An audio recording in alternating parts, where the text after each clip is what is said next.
Yeah, bloody grease. Just gonna go grab a rag.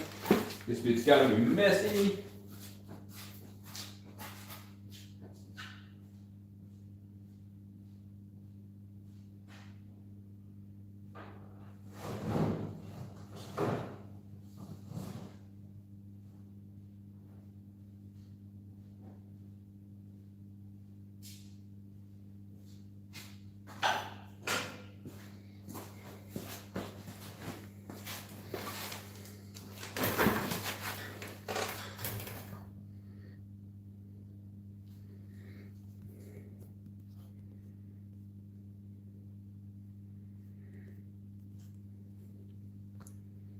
If you're coming into the live, jump in the chat, say something, say good day.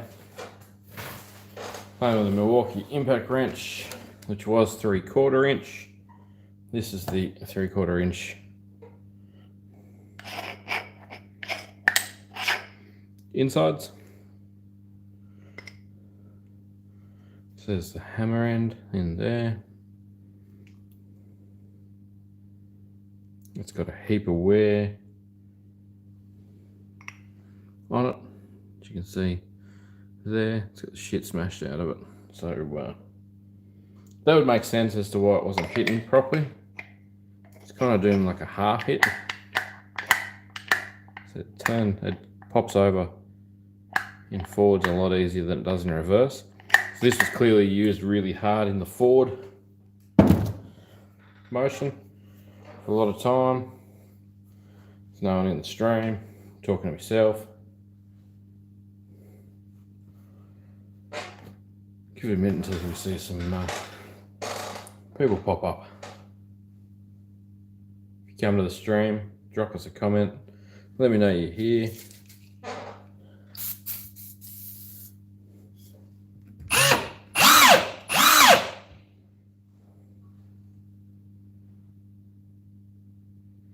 Should have just done what I normally do and just record videos. While we're waiting, we might just clean out what's in there.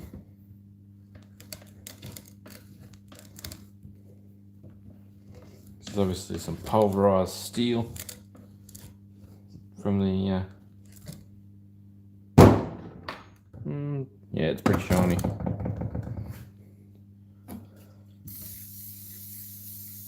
get that a bit of a clean out. If you're in the stream, jump in the chat. Make some noise. We're nearly at 7,000 subscribers. You'd think we get more than a couple of people in a stream, but we'll see what happens. See what happens tonight. You never know. More people we get, the better of a yarn it becomes. More people we get to talk to, more interesting the stream can be. You never know what someone will ask me, and then we start talking about that. I'll hold it up that way for a minute.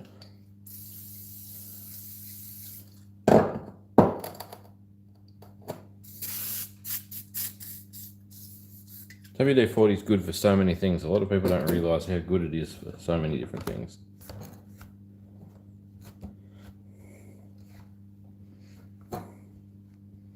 It's like a wonder material.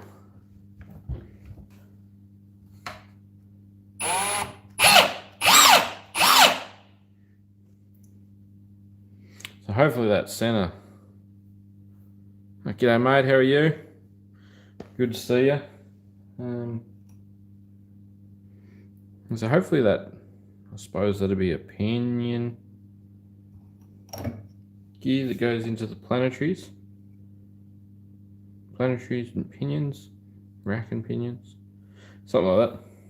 So this is, it doesn't look all that well lubed, but it's in really good condition. So let me compare that to the other one for you. We'll get that out and swap. So there. See how this one's, it's really flogged out.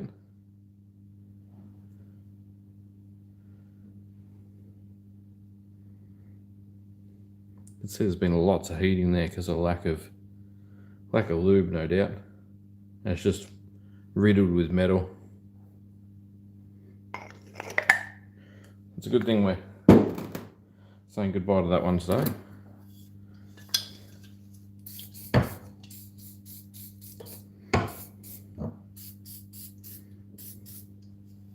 I assume at some stage they ran a proper grease when they were new. But like, when were they new? Who knows?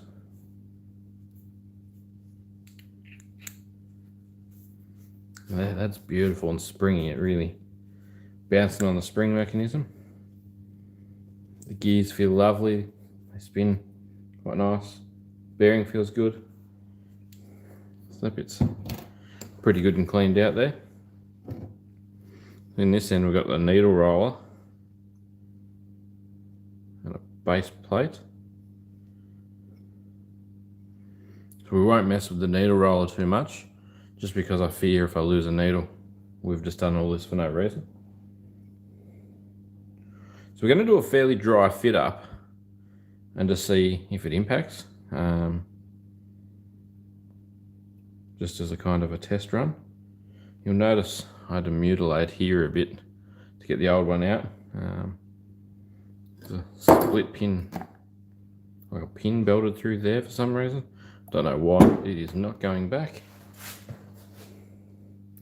So we're going to hold this piece like this, flip and insert. Look at that. You know, well, that spins. That's quite a hefty amount of steel spinning in there. It's no wonder they whack so hard. And if I hold on to this piece here as I slide it on,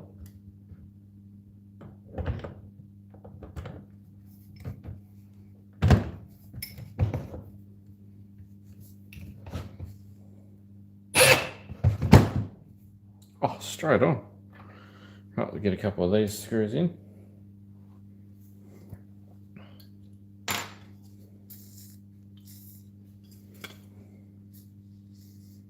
WD-40 is just the best.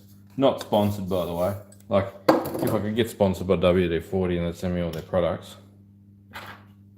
But I don't think that's going to happen because, like, do they even need anyone to shout out their products? Nearly everyone in Australia would know that WD-40 is amazing. I'm sure plenty of other countries have got something the same, if not the same. Let's get these two screws in. Quite a lot of corrosion on the shanks of these before. I started filming a video and I started filming a stream and I started filming a TikTok video and now we're back to a YouTube stream. So yeah, full circle.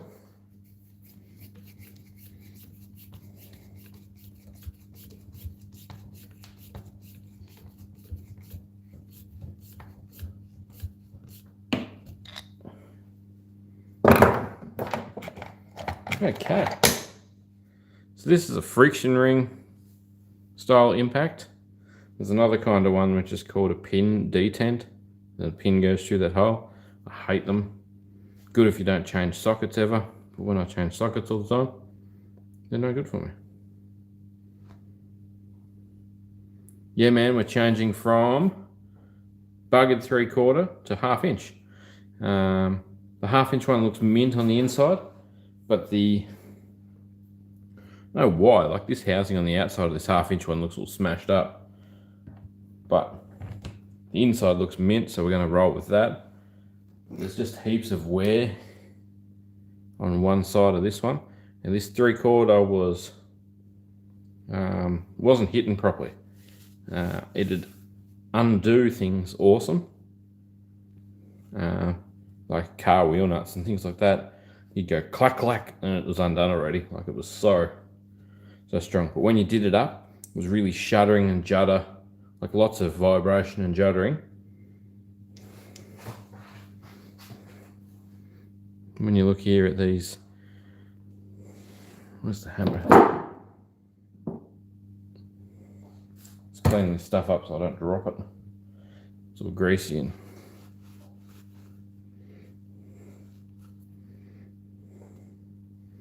so this 3/4 one seems to have had a rough life. So if you look at the hammer, you can see it all dulled over. So that is the direction of doing up. So obviously both sides hit, and undo is a lot more the right shape still. So this side's the right shape, and this side's the flogged out shape. As you can see, it's shocking.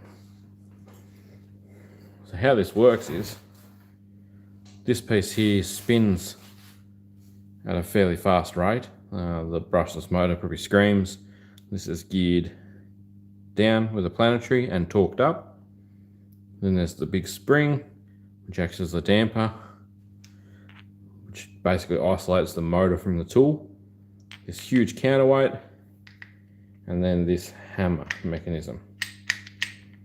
So when this hammer mechanism's in there, the face of this is sitting against a big flat needle roller bearing, which is able to hold the torque of this being compressed in there. So as this spins up, this changes height. As you see, it shrinks. It's a bit hard to show because it's really hard to hold. The gears actually bite into your fingers. But what happens is this piece is rotating, this piece is attached to your bolt, this piece hits that piece, and then once there's enough pressure, it jumps over. See? So it just bounces over. Downgrading repair. Not really a downgrade. The weight inside these is still the same, inside the actual mechanism. So the motor's the same, the weight's the same. The only difference is this piece, which actually comes out the front of this gun. So the other one's just 1/2 inch. You can actually get aftermarket ones of these that are extended too. Milwaukee now make an extended anvil one. Someone's actually machined up that piece that's extended. M18 Searchlight. No, these are all M18 transfer pumps. So yeah, one side of this is well worn, which is the do up side. Other side's nice and tight. So doing up would be that direction. Yeah, because you're trying to hit it and go that way. Yep. So the clockwise direction is stuffed, but the back the other way direction is a lot tighter. See, I can actually hold it in there. And that's just with my fingers. I can't even the other way. So that's what it was making. I should have got a video of it running beforehand. But it was making a horrible clacky noise and hardly hitting, to the point where you could grab the socket and help turn it. So it was really bad. Okay, first things first. See if it spins true.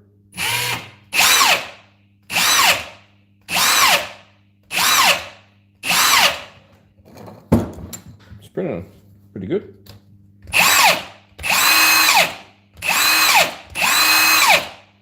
Definitely not out of round. Oh, can't stop it.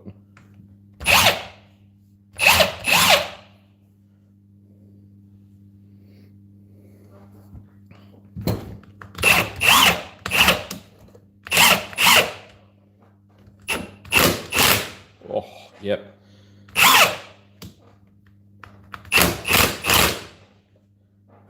Like that. Fixed. Just like that. So now, my bed. I'm sure these are like $600 or $700. Not sure if that's as a kid or what. I've just turned a busted 3/4 inch one, which wouldn't do things up. Granted, it would undo stuff. It would actually smack things hard in reverse. But we've got another working 1/2 inch one. So I've got 2 1/2 inch ones of these that I've repaired just out of crap. Isn't that unbelievable? And yeah, the transfer pumps up here will be a video for another day. A plumber friend of mine wants to buy one, so we're going to fix one up for him instead. Save him buying one, because they're not $5 to buy. I think they're $350 or $380 or something crazy to buy.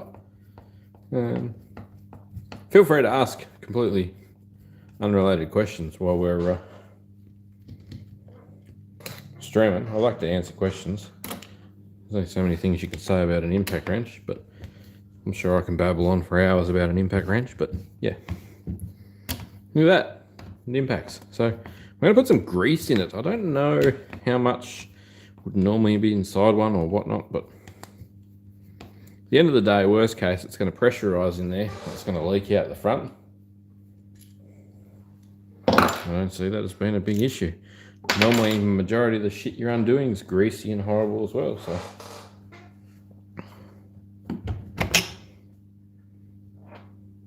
The needle roller even stayed there, see that? Hello from Canada. Hello, Dennis. Why do they disappear so fast? Dennis. Hello, Dennis. So there's some pretty nasty old grease inside there. So I'm going to do away with that. Now the needle roller is sitting on top there. So I'm not so worried now. Before I was worried about upsetting it. But it's happy there. I'll give this a hit with some WD. We'll put the WD in cleaning mode and give it a hit. Look at that. It's pretty nice machining, isn't it? Why would you be vibrating while I'm streaming? Notifications while I'm streaming. You'd think it'd be smart enough to stop that. Sorry, guys. Okay, so it's nice and clean in there now. We need to borrow this battery. Probably a good example of what not to do, actually. You probably shouldn't be working on tools live with batteries in them. I say live, it's a very AC kind of term, but working on things with a battery. What we want the battery for is the grease gun.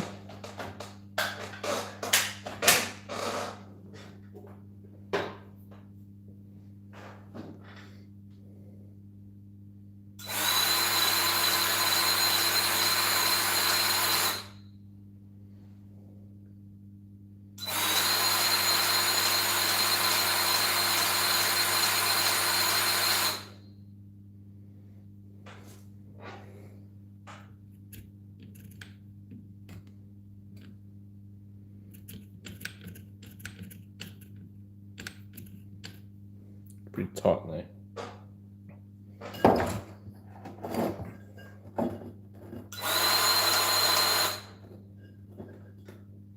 Just thinking, like, this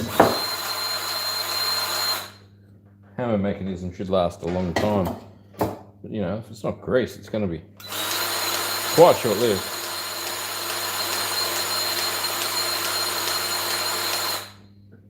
That should whiz around in there and get all the planetaries and stuff.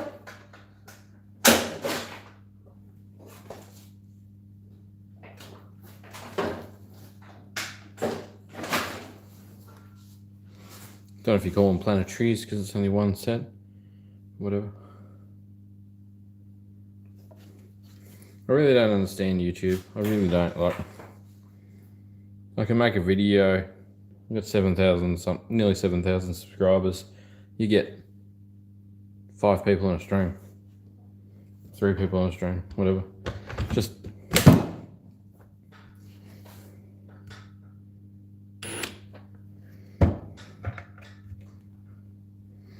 put it in speed number 1. Richard, hi from US. Hi, Richard.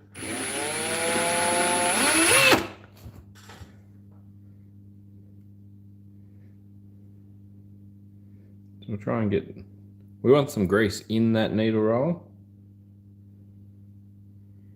but we don't want all the grease in the needle roller because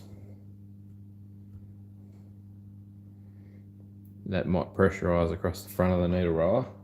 If it does that, it might let it out the shaft. You've had better turns with the streams. I know, you just can't pick it. Like, I really don't get it. It's like they just don't want you to make videos. Like, you gotta be the thing that shits me. I'm not gonna sugarcoat it. Is one of the biggest problems with my channel is most of the things I do, the videos are centered around fixing something. Let's throw Milwaukee in the mix. You've got a Milwaukee battery. The Milwaukee battery won't charge. You want to know what to do with it. You're at home. You Google, why won't my Milwaukee battery charge? Bang, up comes Brad's YouTube video. You shoot over to Brad's YouTube video. It shows you, hey, pull it apart, balance the cells, happy days, you'll fix it. The smart people pull apart, balance the cells, never look at your YouTube channel again because they solved the problem. They're looking for a solution, not looking for someone to follow. That's the big thing. Like these kids that are making videos nowadays and vloggers and all of those kinds of things that just irritate people. Oh, there's the odd ones that are interesting, but like, typically they're annoying. You get someone like Joe Rogan. I watch any Joe Rogan podcast.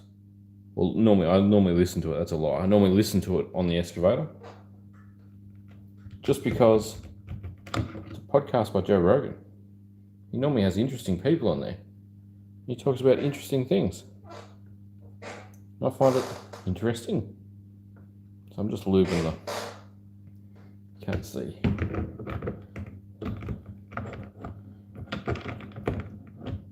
Getting all this to line back up is going to be fun. So yeah, what happens is, basically, out of my, what have I got? Nearly 7,000 subscribers. 3% of the watch time comes from my subs. Like 3%. And that watch time is something in the order of like 200,000 to 250,000 minutes a month. Like YouTube's good. They give you all these analytics. Yeah, I agree with you. I watch anyone that gives you any value at all.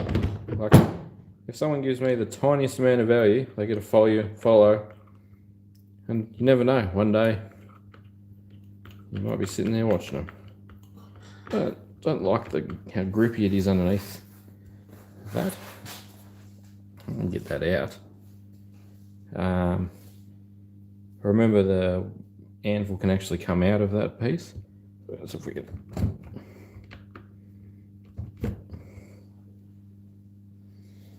I don't know, it might free up. It just feels different, but the other one was flogged out, so maybe that's why.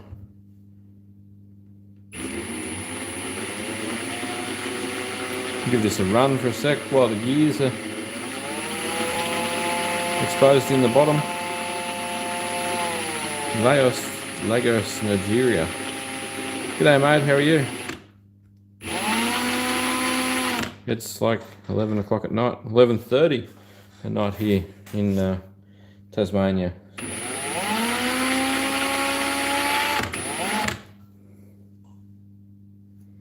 And here we are, talking about YouTube and playing with an impact wrench. So,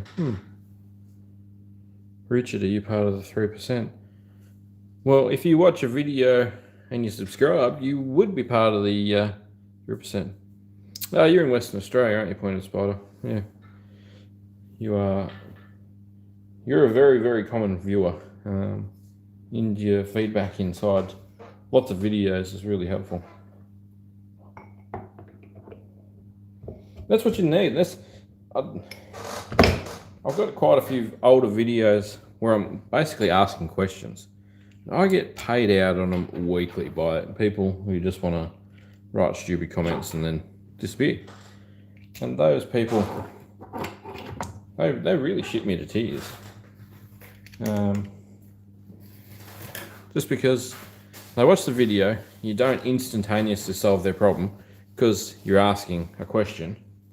And then you need to scroll through the comment sections of some of these videos, because I do it all the time with videos you know, if you watch a video, look down through the comments, and you don't get an answer between the video itself and the comment section. Like, I know AVE prides himself on his comment section being the most amazing in the world, but like, there's some Milwaukee Charger videos, and there was guys on there that went and set themselves a task and figured out what value resistor was frying on the boards. And there's more useful information in the comment section than there is in like most of the video. So yeah. Anyway, tell me what you guys like video wise. Lots of you will be here for Milwaukee stuff. Heaps of other people will be here for batteries and the 18650s and the stuff like that. But yeah, the power of the comment section is just phenomenal. And that's why I want to be able to do live streams. I'd much rather do a couple of live streams a week than try and make an edited pretty video, because I actually get to communicate with people. It's got so much more value to it, in my opinion, if you can go ahead and communicate with people, just because it's there's just more happening. You can have a chat with people, answer questions. That's the main thing I want to do, is actually interact with people, because being me in a shed by yourself making videos, or in the other workshop which is just there making videos about stuff, like, isn't real, aside from listening to music flat out and dancing around the workshop like an idiot because you're enjoying music. It's kind of a pretty quiet existence, punching out videos and doing stuff like this. You don't really interact with a great deal of people. And every morning when I wake up, having my coffee, I'll get in there and answer some comments. Or at night time, I might be listening to a podcast before I fall asleep, or watching videos and answering comments on my own videos. But if you don't understand the question, especially, I get lots of people from overseas.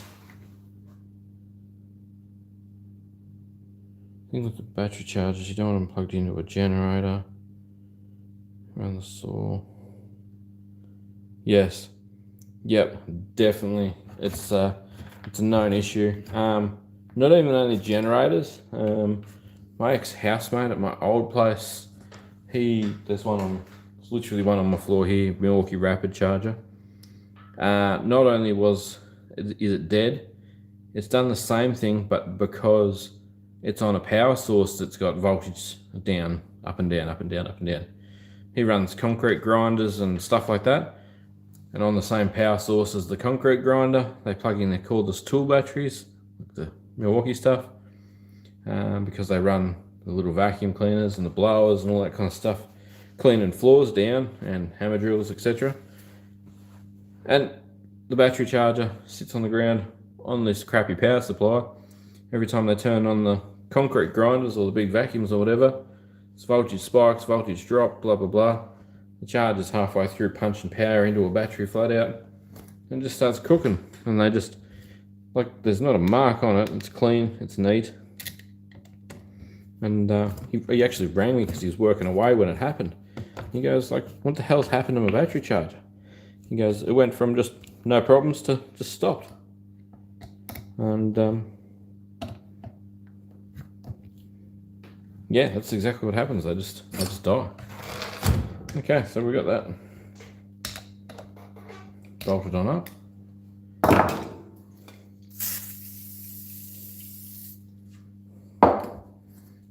External lubrication. I've got some mad degrees I've got to show you at some stage when we're doing something in the workshop too. Oh, and if you aren't subscribed to the automotive channel, even if you don't want to watch automotive stuff, can you just subscribe to it for me? I'm about to start doing a heap of videos with my mate who's a mechanic. He's moved into my second workshop, which I'm not in now. This is my home workshop, if you will. my second off-site workshop. Mob is usually the problem. It's a surge arrestor, but if it opens, it's over. Yeah, I did get one to work momentarily. It's by soldering across that, I believe, at one stage. Just like that, impact wrench. Well, that buttons, oh yeah.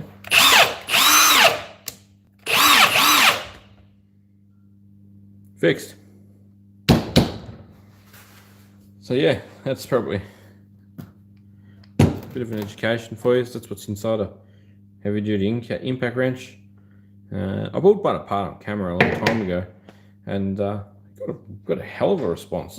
It's a heavy performing video. It always has been. It's always in like the top 10 commonly watched ones. So yeah, obviously people are interested in what's inside them. I guess if they die, they're a bloody expensive thing to die. So now it's a M18 CHI WF34, which is actually a WF12.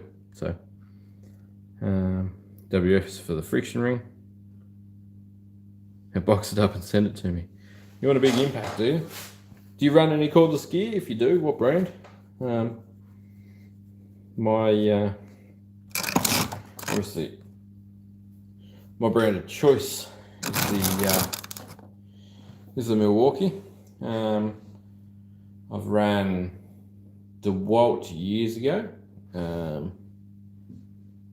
I got DeWalt when I first started my plumbing trade. It was hot off the press kind of stuff. It was 36 volt. And compared to all the other cordless stuff, I do all Milwaukee. Yeah, I've got to admit, the Milwaukee is a sickness for me. I've literally got way too much of it. I have to do a bit of a van tour one day and show you what's in the back of the van. Yeah, I'm in the e-waste part of the workshop, as it's affectionately known at the moment, with piles of electronic waste that need to be pulled apart and scrapped. I currently can't get out of Tasmania to go and sell them to Ben from Border Sort. M18 216720. How many Newton meters is that one? Is that the Milwaukee Holly? Yeah, it's freaking addictive. I'm not gonna lie. I really rate it. That being said, I had some dramas with my M12 Sawzall hand Recipro saw. That one died, and this morning my M18 one went to cut some pipe with it. Wasn't playing the game. It would go for like 3 seconds and then stop. I've never had it do it before. Check the battery terminals, like, you know, all the common stuff you can do on site where you got it in your hand. But yeah, it was no good. Oh, did I mention that this is still a 3/4 impact? I got this from Total Tools the other day. I'm pretty sure they were rated ones too. So it's 1/2 inch to 3/4. Can't remember what it was rated for, but it was like 1,000 Newton meters or something stupid. Because I picked it up and looked at the rating and went, that should be fine. So for me to say that, it must have been okay. I don't have many 3/4 sockets. I probably need to get like a 3/4 impact socket set. Most of my stuff's 1/2 inch.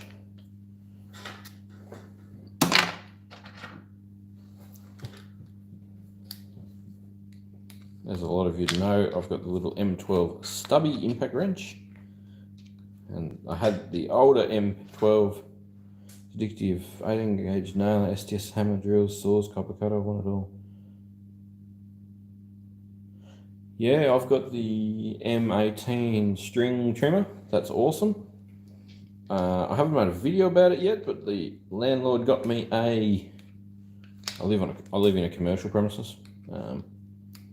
The landlord got me a M18 super blower, like the big blower. They are amazing. I really rate them. The transfer pump's good too. I'm a plumber and I find that super handy. I've just been trying to get that adapter apart. That was no real fun. Yeah. What else can I tell you? Well, that's a firm fit too, that friction ring. So yeah, I mutilated this part a bit. Might still be able to get that screw in there and put it back together. Use the hell out of string, so I send it back. So I've had the opposite. I was about to say the opposite. I literally used the string trimmer for like 6 months before I actually put string in it. I was like gobsmacked. So I went to Total Tools and bought some more Milwaukee string, and I haven't put string in it again since. Granted, I don't do much with it now, but at my old place I didn't even use a lawnmower. I just used the string trimmer because it's faster, it's free. Charging my batteries with solar power. Didn't really care. Didn't have to look like a neat lawn, it was just grass everywhere, so I just used to slaughter it with the Milwaukee. Yeah, made it a bit better. I pulled that screw through.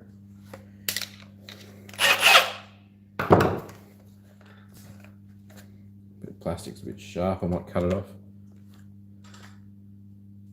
Yeah, no. I had epic run, like 50 batteries through it, more than 50 big batteries through it on a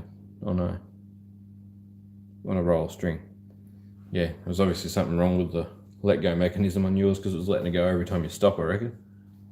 Or maybe there's something wrong with mine and it doesn't let it go because I've actually got the bump thing doesn't work properly.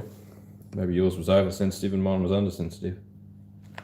Yeah, so we got a 3/4 impact again. If we want it. I'm only using the high output batteries, sorry. Most of these 9s stay at home for lights, radio, things like that now. You get so much more performance out of the 6 amp hour and the 3 amp hour, obviously the 12 amp hour high outputs, that I don't even bother with these anymore. I use them for things that are going to go for hours, lights, radio, like I say. But they're even in the cordless grinder now, the performance difference is just, yeah. Like when I first got the Milwaukee chainsaw, you've probably seen the video where I was cooking the 9 amp batteries flat out. They just all get hot. I wouldn't buy them anymore. If I did, it'd only be with the intention that they're not going to survive their warranty period, and I'll get another one for nothing. So we will probably end up having that, but they're still too expensive. One day one of these retailers will probably have like a sellout of them, and then if they do that, I'll buy a few, and then hopefully the warranty agent doesn't have any. We get upgraded anyway. I've got 3 12 amps, a 6 amp, a 3 amp, all high outputs, and I really rate them. I've got like 6 9 amps. They don't put out the amount that they should for their size difference. And that's purely because they're only 18650s, and they went to the 21700s, and the current delivery is just so much better. But yeah, so I'm happy we fixed something tonight. The chainsaw needs a 12 amp, yes. It will work really well with a high demand 6, and I've borrowed a mate's high demand 8. It still works well. They don't overheat either. But yeah, obviously 12's the go. I've done heaps of cutting with my M18 chainsaw. I think I brought my cordless angle grinder chainsaw thing. I think I brought that home the other day from the workshop, so I'll need to revamp that and show you what that's like for pruning and stuff again.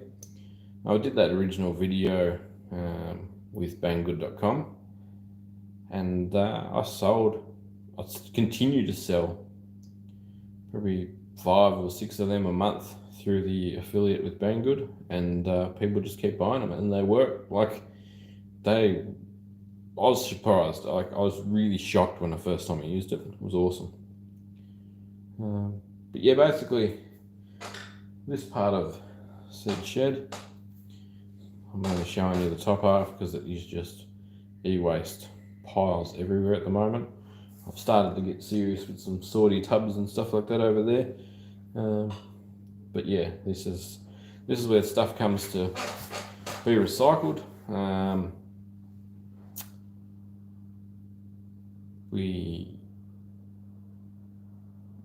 I don't see the sense in it getting thrown in the ground. A lot of people have probably heard me say it before when it comes to e-waste, that at some stage we're going to be mining our own landfills to find precious goods that have been ditched, as in gold and CPUs and silver and copper, and all of that will be like, they know it's in the landfill, they'll be going and getting it again. So much better off me collecting as much as I can. Oh, excuse me. And selling it. So that's good fun to make videos about. Some people just like to watch people pull stuff apart. So probably the next stream we do, we'll probably just put stuff on the bench and pull it apart again. I like doing those kinds of streams. And yeah, I want to do a whole lot more with the internet, but we've just started a 19 house development that we're digging and plumbing, and it's going to take up a lot of my time because I've also have my own customers. So the excavator's flat out. I'm glad I gave it a birthday right when I did, because I didn't know this job was coming up for me to dig. I believed that I wasn't digging any of this. I was actually doing just the plumbing with the contractor.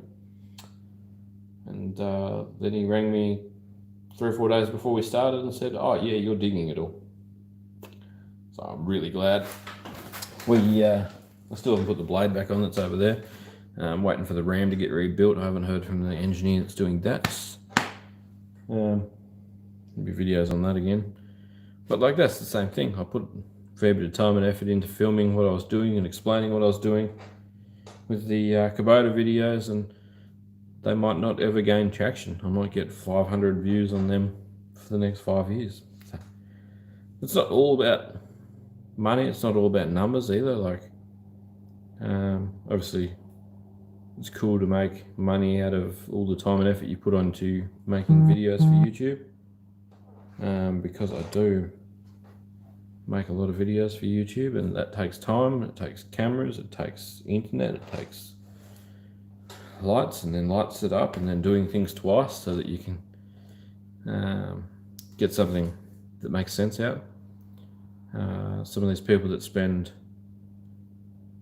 10 hours editing a day to edit what they did walking around Los Angeles the day before, like, I don't understand how the hell they can do that. But if you've got an audience, you've got an audience. As they say, the market's the market. If the market says go, you should go. So I really want to do more. I will be doing more on the automotive channel because Pokey, my mate, yes, I do have my own businesses. Completely work for myself. Work with a couple of other contractors and a couple of other companies.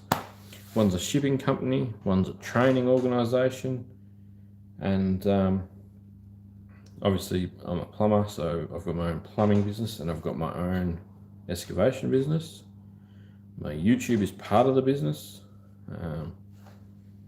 Business name is One Up the Sleeve Customs. The whole thing's me, basically. It's only me, no employees. I have a couple of people I subcontract in from time to time to help me when things are just too busy, too difficult, need more people, need someone to drive a truck, whatever. So yeah, I've got a couple of mates that can drive trucks and stuff like that, which is cool. Just get them in when I need them. And yeah, I want to do a lot more work with the Bobcat. I filmed a couple of videos with the excavator recently, a couple of jobs that I've done. I filmed all of them.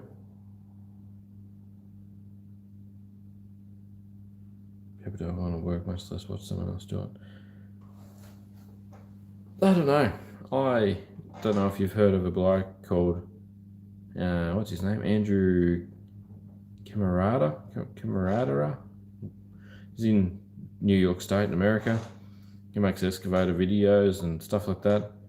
And he's got a ginormous following. There's another one called Let's Dig 18. Same thing. He just makes videos, drives big Volvo excavators. People are interested in watching him do what he does. The amount of things I've learned just from watching other people drive excavators blows my mind. So, pro and a con. If you do the same thing every day for 8 hours a day, and you tried to video it and show people like that you put beans in cans, yeah, you probably wouldn't have an audience for that. But you know, one short form video on how it happens might go viral. You might get 12 million views and make 15 grand. You just never know. Or you might make a video 3 times a week for 5 years and then make 20 grand. So I like the community of it. I like to answer questions and things like that. I think that's the fun part of YouTube streams. I think that's the best. Like I say, I don't understand how you get between 2 and 5 viewers and you've got nearly 7,000 subscribers. It's just clear that the notifications don't go out. And YouTube's just not making any money out of me, so why promote streams? That being said, like when they're paying me monthly for advertising revenue, you'd think they'd realise that there's an audience there. I get an email once every 2 weeks from a company wanting to send me something for a shout out or do a mid-roll or an ad or whatever. One of them's a PCB company that's really keen on me doing projects and they're going to supply all the PCBs for free. So I've got to work out what I'm going to make and then I'll design it, send it off to them, and then I could be able to get them sent to me for free and then we can build them. So it's all time. Like the reason I'm doing this now is because I come from work at 7:30. And I left for work this morning at 7:30, so done numerous different jobs today. Done stormwater, done underslab sewers, did hot water cylinder, moved the excavator, moved gravel, towed my mate's big trailer around, which is mad. He's got a big tipping trailer, one of them $10,000 trailers. Towed that around with the van. Yeah. Want to do more automotive stuff, but I'm looking at buying another write-off. I run a little handyman business. I've had 3 employees and they just can't grasp the concept. You can't grasp the concept or they can't grasp the concept? They just can't grasp the concept. Like as in, they just won't work. Well, you can't just give them an idea and send them on their way. They're just too useless. It's really hard to find people that are worth having. One of my main helpers that comes in a lot of the time, he's really busy with other work now, so I don't get to use him as much, but he was just on a wavelength. When we were working together, he would you'd look at something and he'd go, I've got it in my hand. It's COVID. Oh, I'm going to be demonetized. I just said that, didn't I? The horrible super cold that makes people very sick has been a pain to my business in other ways. People not wanting jobs done for a while.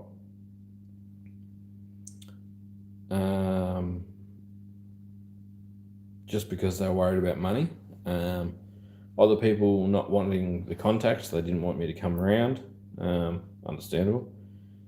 A few renovations and things like that got put off.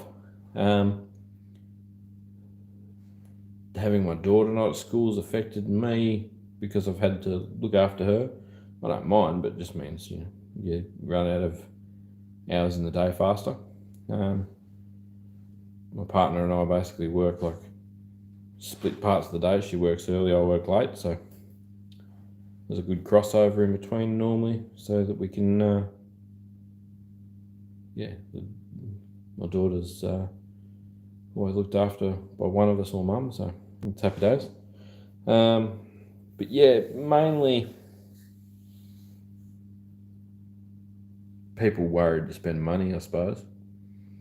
The full financial effect I don't think's actually hit the world yet, because there's like a big injection of money by the government, and then in Australia anyway, there's a big injection of money, and then lots of people started spending more, so people started getting JobKeeper and wage supplements and pulled their super out and things like that, so they're spending more money rather than stopping.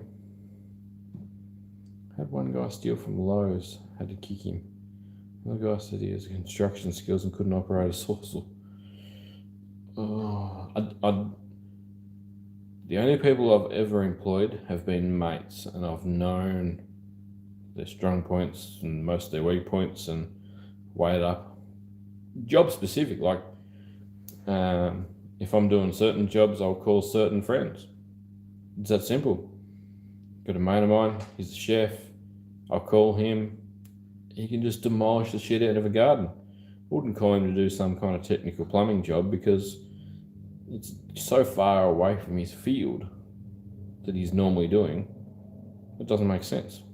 I could teach him, but there's no point teaching him and wasting his time teaching him for a job that might go for a day if he doesn't do another one for a year, 2 years, and then doesn't know it. So the plumbing contractor I work with now, me and him, basically on a wavelength. Absolutely awesome. To the point where we've known each other for that long, got that much of a mad respect for each other. We can pull each other up halfway through something, stop, change plans on the fly. Just epic teamwork. I've got Pokey from Pokey's Mechanical on TikTok. We've worked together for a long time. Different things. We worked together for a scrap company, and that was interesting. It's a difficult job. We never managed to kill each other there. We also built a drift car for him back in the day, and now we're doing some cars for me. So he's also setting up in my other shed. So it's wicked to have a mechanic so close, and especially someone who's done performance stuff as well as diesel stuff, as well as just your routine car shit. And yeah, it's hard to get good people around you. It just is. Got another bloke that I can get to drive the excavator. He's pretty good. Got a bloke I can get in. He's got his own truck. He's nice and helpful. He's just spent a bunch of time improving his truck so it tips better and all that kind of thing. I've got him in on a few jobs to cart dirt away because it's just quicker than doing it yourself. And yeah, so finding staff's hard. You're correct. I've never had a direct employee under my business yet. I say yet. They've only ever been contractors.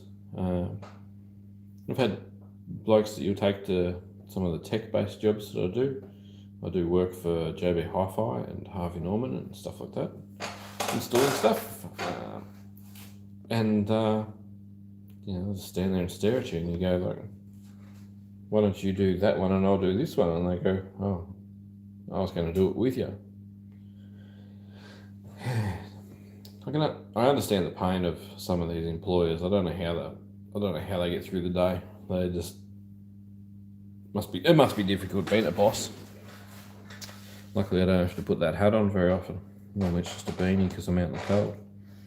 I got the Milwaukee heated jacket out the other day because I know it's going to be necessary soon. I got a lid for my excavator. I don't know if you guys would have seen that. If you follow me on Instagram, definitely.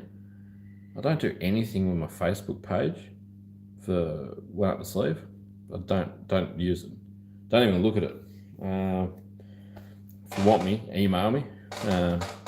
Definitely the quickest way to get hold of me because I look at them all day, every day, getting jobs and communicating with some of the bigger businesses I work for.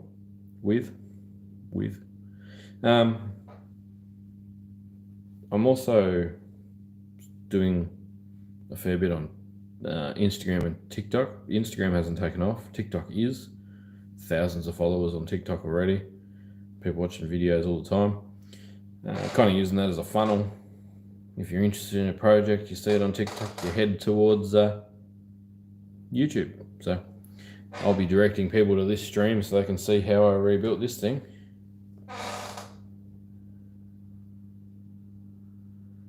Yeah, nah, it's not your fault by expecting too much, because, like, especially if they tell you they can do it. Like, if you were to tell me that you could rebuild those rattle guns, and then the first time you do it is the first time I get you to do it, like, you're just lying to your employer to try and get a job.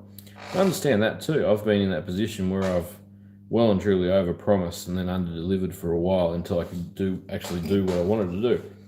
There's also been times where I haven't been able to do something, jumped in the deep end, got a truck license, got a crane ticket, and just started craning scrap metal and serving 80 customers by myself. Like, just jump in, do it.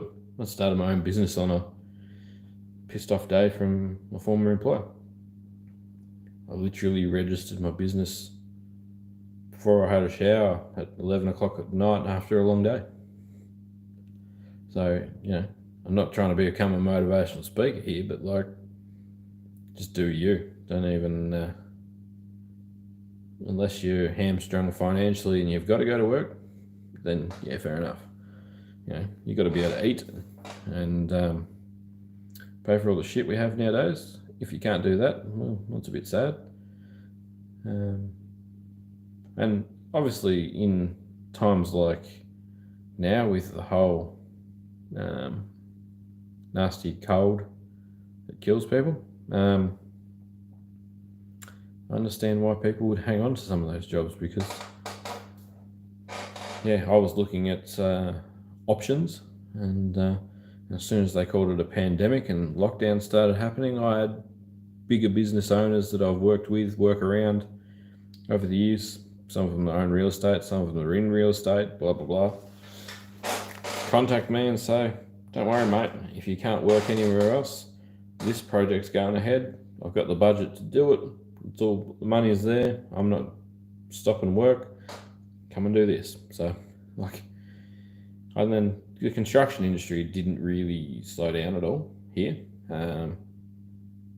We've been case free for 7 or 8 days now. So hopefully it stays that way. It buggers off. The financial damage isn't as horrific as some of them are forecasting. The world continues. Sadly, we lost some people, but it's not as bad. But if it gets bad again and goes into lockdown again, it's not going to be a short lockdown, because it's a hell of a panic. It's something that hasn't happened in super modern history, put it that way. But yeah, anyway, that's a real negative thing. I don't really want to talk about that because, and it didn't really affect my partner's work either. My wife, she's happy days. She works in a very hygienic place as it is, so they just implemented some distance measures and screens and stuff like that, and business as usual. So pretty cool to just be getting it done. And I've got plenty of projects to play with. Got heaps more shit coming up. I'm going to start working with companies again that want to send me stuff. Now that stuff actually comes into the country easier. I'm going to take you with me on the e-waste selling next time, so we can kind of show the world how we do that and whether it's worth it, and we can talk about that at the time. Yeah, anyway, it's been an hour. Thank you very much for everyone who tuned in. Really appreciate the chat, especially you, Point Spider. You are often in streams. I really appreciate it. It's good. To everyone who watches this after, you missed it. YouTube probably didn't tell you it was on. Sorry. One day when I get a bit more organised at some stage, we'll be able to book these in. And you might know that Tuesday night at 10 o'clock we're going to stream, something like that. I'll try and get organised to the point where we can do that, because, yeah, I want to stream. So, thanks for watching, guys. Really appreciate everyone that watches and contributes to the channel. It becomes a knowledge base for everyone. Thank you so much for watching, as always. Catch you on the next one. Cheers, guys.